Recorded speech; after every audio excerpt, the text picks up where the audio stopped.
day I got my Brit School letter. It was the 9th of April. I was in Epsom and all my family were crammed together in this kitchen. And I couldn't open the letter, and I asked my dad to get this giant knife and rip the letter out. And both of my hands were clenched onto the letter, trying to scan for the words, "You got in." I don't remember saying words, just a piercing scream. I ran around, I jumped around, I hugged people, I jumped and hugged people, I ran and hugged people, and then my brother ripped the letter off me because he thought I read it wrong and tried to read it again. But I remember that feeling. I remember that feeling that I would be able to leave the school I was currently in. I would no longer be excluded. I would never feel alone. And sometimes I do forget that. The other day I met with my music teacher at this charity thing I did, and I was telling her about the experiences I've been having at Brit so far. And she said, "What you've done is an amazing achievement." And I think to myself, really? Was it an achievement? So I think sometimes everyone else as well as me needs to remember that we should cherish that, and we should remember that moment and remember how big of a celebration that was.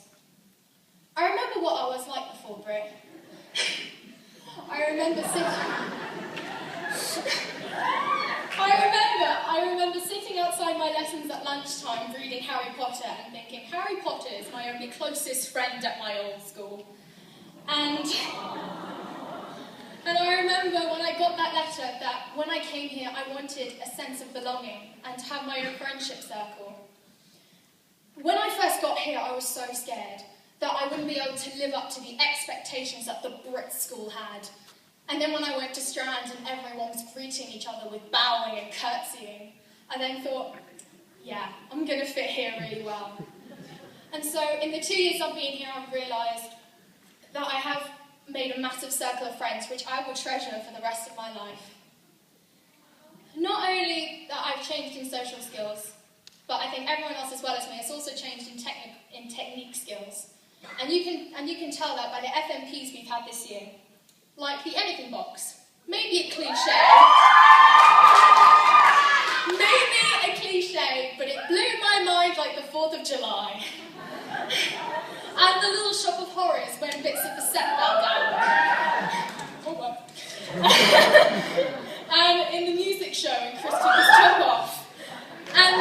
And the beautiful art show FMP with the crazy dresses and the amazing jackets. And not only with that we've grown in technical skills, we've also grown in maturity. And we will all prove to you in this room that we'll be able to show that maturity in the exams that are coming up. So I want to wrap up this speech in 2 sentences. I would say, thank you everyone. You've changed me and you've changed me for the better. Thank you.